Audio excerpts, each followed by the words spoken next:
你有没有发现，最近的生活开销越来越矛盾？早餐店的餐点都涨了5到15元不等，甚至咖啡涨到一杯要70元。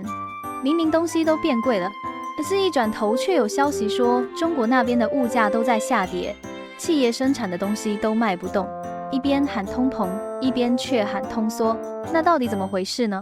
就在大家搞不懂的时候，黄金却一路飙升，创下历史新高。今天我就想带各位用最简单的方式搞清楚黄金为什么涨幅这么多，现在还适不适合投资黄金。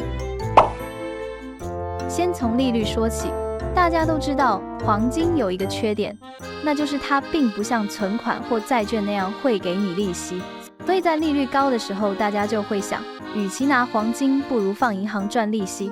可是如果银行降低利率，也就是利息变少，存钱变得没那么划算，这时候黄金虽然没有利息，但那个缺点变得不明显了，反而成了更好的保值工具。再来是美元，最近美元走弱，对其他国家的人来说，买黄金就像打折。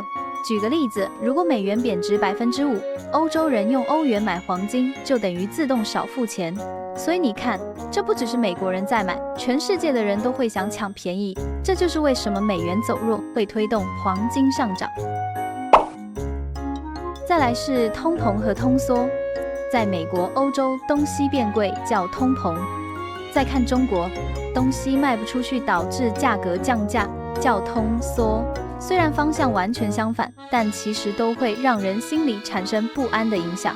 想象一下，如果你是上班族，在通膨的国家，你明明领一样的薪水，但早餐涨个10块，房租1年1条，连旅游机票都翻倍。虽然数字看起来一样，可是实际能买的东西却越来越少，钱就像被偷偷缩水。这就是大家常说的薪水没变，可是生活水准在往下掉。而在通缩的地方，虽然表面上你觉得东西都便宜了，好像更省钱，但其实这往往代表大家口袋里的钱变少，消费力下降。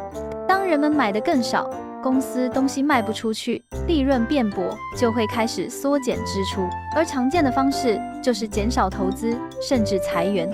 所以通缩看起来是东西便宜，但背后的副作用是工作更不稳定。这两种情况看似相反，但共同点就是现金放在手上都让人没安全感。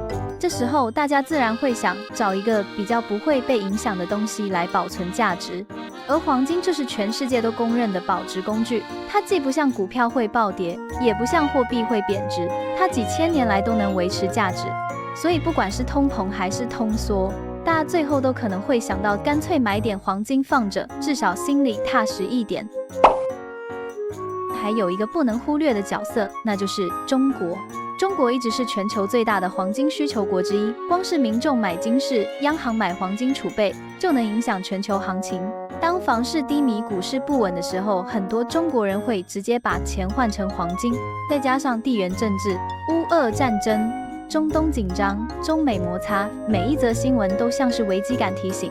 而每当市场觉得风险好像又升高的时候，资金就会像自动导航一样往黄金跑，所以黄金的价格才会频繁创下新高。所以你看，因素包含利率下滑、美元走弱、通膨与通缩的矛盾，再加上中国需求和地缘风险，全部叠加起来，才把黄金推上了高点。问题是，现在已经在历史新高了，有人会想，未来还会继续涨，赶快买。也有人会说，算了，已经太高了，再等等看吧。那你呢？你会在这个时间点买黄金吗？还是干脆选择存现金或投资股票？留言分享你的想法。如果觉得今天的分享有帮助，记得按赞、订阅，我们下次见。